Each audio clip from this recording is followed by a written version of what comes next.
Arizona Cardinals did not move like a team begging for patience. They moved like a team tired of being ignored. New head coach Mike LaFleur walks in with a new offense, Nathaniel Hackett joins the room. Jacoby Brissett gives them a steady hand, and Carson Beck sits behind it all like the quiet question nobody wants to answer yet. Then Arizona does the one thing that made the whole league stop and stare. They took Jeremiah Love near the top of the draft, and suddenly this rebuild stopped feeling slow. This is where the story gets dangerous. Trey McBride is already paid like a core piece. Michael Wilson is coming off the kind of finish that makes people check the numbers twice. Marvin Harrison Jr. still has the name, the skill, and the pressure to turn into something bigger. Now add Jeremiah Love to the backfield. Add more help up front, and this offense no longer looks empty. It looks planned. It looks faster. It looks like Arizona is trying to change the way defenses have to play them every single week. And the defense is not some forgotten side of the roster either. Josh Sweat gives them real heat off the edge. Budda Baker still brings control on the back end. Walter Nolan III returns with a chance to change the middle, and Will Johnson has the kind of role that can swing close games if he grows fast. But the move that tells you everything is still sitting right there in the open. Because when the Cardinals passed on every defensive name and put the future in the hands of Jeremiah Love, they were not playing safe. They were making a statement, and that pick is where the whole league started arguing. The Arizona Cardinals knew exactly what was coming the moment they turned in the card for Jeremiah Love. People were going to question it. People were going to call it too rich. People were going to ask why a team with holes across the roster would take a running back that high. But that is what makes this move so interesting. Arizona did not draft him because it wanted a normal back. They drafted him because they believe he changes the shape of the whole offense. Jeremiah Love is the kind of rookie who forces defenses to think before the ball is even snapped. If linebackers step forward, he can slip into space. If safeties creep down, the passing lane's open behind them. If the front gets too light, he can punish it on the ground. That is not just a rushing plan. That is pressure. And for Mike LaFleur, that pressure matters because his offense needs movement, timing, and hesitation from the defense. Love gives him that before the play even starts. This is why the pick cannot be judged like a normal running back pick. The Cardinals were not trying to win a draft grade on Thursday night. They were trying to build a new identity. Jeremiah Love gives them speed, receiving value, red zone danger, and a reason for every defense in the NFC West to stop playing Arizona like an easy Sunday. But the pick only starts making real sense when you see who they placed around him, because Love is not walking into an empty offense. He is walking into a design. The Arizona Cardinals did something smart before the noise even got loud. They did not hand Mike LaFleur a shiny new weapon and hope the rest would fix itself. They gave him help. Nathaniel Hackett came in to shape the offensive room while LaFleur gets the chance to put his own stamp on every call.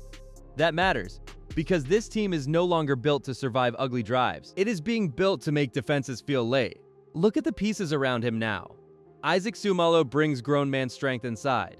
Chase Besantis gives the line a young blocker with starter energy. Tyler Allgeier brings power when the game gets tight. Kendrick Bourne gives the receiver room a tough veteran who understands space. Then you add Trey McBride, Marvin Harrison Jr., Michael Wilson, and Jeremiah Love. And suddenly, Jacoby Brissett or Carson Beck does not have to carry the whole offense alone. The design can carry weight too. That is the part people are missing. Arizona is trying to make the quarterback's life cleaner, not harder. Run action, motion, short throws with room to run. Bigger bodies up front, faster answers when pressure comes. This is not a random collection of names. It is a plan with layers, and inside that plan, one receiver is sitting there with proof already on the table. Because while everyone keeps staring at Marvin Harrison Jr., the quiet breakout was already happening on the other side.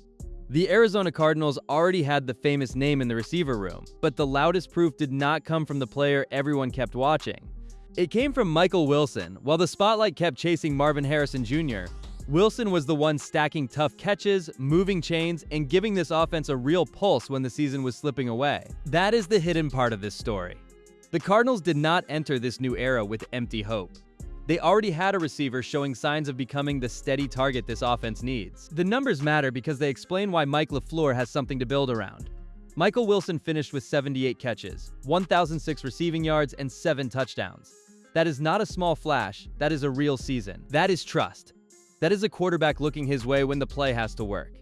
And when you place that beside Trey McBride working the middle, Jeremiah Love pulling defenders toward the line, and Marvin Harrison Jr. still carrying big play upside, the field starts to stretch in a different way. This is where Arizona becomes hard to read. Defenses cannot only load up for Jeremiah Love. They cannot only shade help toward Marvin Harrison Jr., they cannot forget Trey McBride in the middle, and they cannot treat Michael Wilson like a side piece anymore. That is the problem forming here. The Cardinals are not counting on one star to fix everything. They are building stress from every angle. And now the defense only has to do one thing: hold long enough for the offense to start changing games. The Arizona Cardinals do not need their defense to turn into a wall overnight. That is not the real story here. The real story is simpler. They need the defense to stop bleeding in the biggest moments, give the offense shorter fields, and make opponents earn every drive. That starts with Josh Sweat, because his pressure changes the feeling of a game. When a pass rusher can close fast, the quarterback hurries. When the quarterback hurries, the whole field shrinks. But the middle of this defense is where the season can quietly turn. Walter Nolan III has the talent to give Arizona a real push inside, and that matters because edge pressure alone is never enough. If Nolan forces guards to sit heavy, Sweat gets cleaner chances outside. If the pocket gets tight from both sides, the secondary does not have to cover forever. Then you still have Budda Baker, the steady voice in the back end, the player who keeps the defense from losing its shape when games get messy.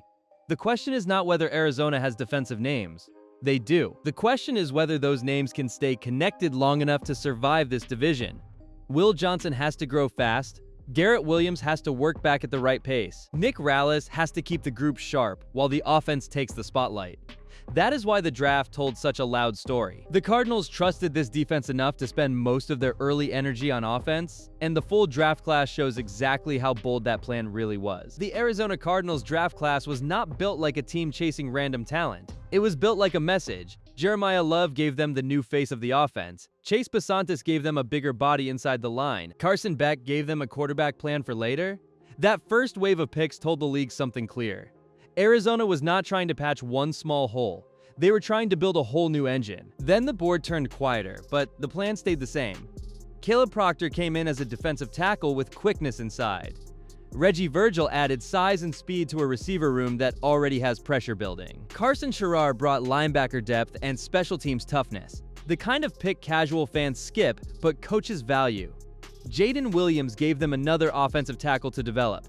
Not every name has to become a star right away. Some picks are about building the floor so the stars have room to breathe.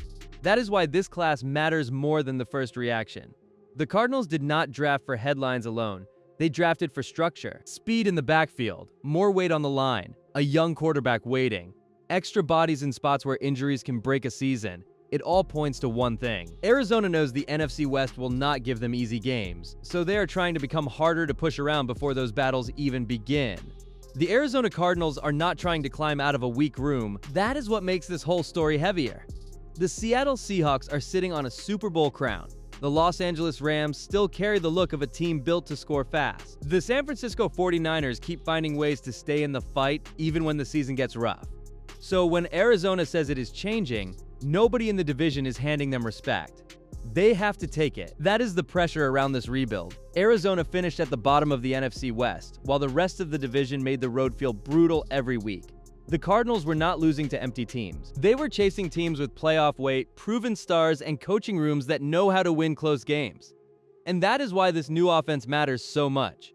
Jeremiah Love, Michael Wilson, Trey McBride, and Marvin Harrison Jr. are not here to make the box score prettier. They are here to give Arizona real answers when the division starts punching back. But this is where the challenge becomes exciting. The Cardinals do not need the whole NFC West to fall apart. They need to steal one close game, then another. They need to make Seattle work longer than expected. They need to make Los Angeles defend every blade of grass. They need to make San Francisco feel that Arizona is no longer the soft spot on the schedule. And if that starts happening, then the biggest question becomes impossible to ignore. Who is the quarterback that finishes this climb? The Arizona Cardinals made their loudest move with Jeremiah Love. But the pick that can change the whole season is Carson Beck. He was not taken to steal attention on draft night. He was taken because Arizona needed a door open at quarterback. Jacoby Brissett brings experience. Gardner Minshew too brings another veteran option. But Beck brings the unknown. And sometimes the unknown is what turns a quiet season into a dangerous one. This is not about forcing Carson Beck into the story too early. That would be reckless. The smart version is patience. Let Brissett steady the room. Let Minshew push the competition. Let Beck learn the speed, the timing, the windows, and the pressure that comes with Sundays. But if the offense starts clicking around Jeremiah Love, Michael Wilson, Trey McBride, and Marvin Harrison Jr., then every practice rep for the rookie quarterback starts feeling bigger. That is why this rebuild has real suspense. Jeremiah Love is the headline, Michael Wilson is the proof people missed, Josh Sweat is the defensive force, Budda Baker is still the heartbeat, but Carson Beck is the secret swing piece sitting behind the curtain. If he grows faster than expected, the Cardinals are no longer only trying to escape the bottom, they become the team nobody in the NFC West wants to catch late, and that is how Arizona proves the entire NFL wrong.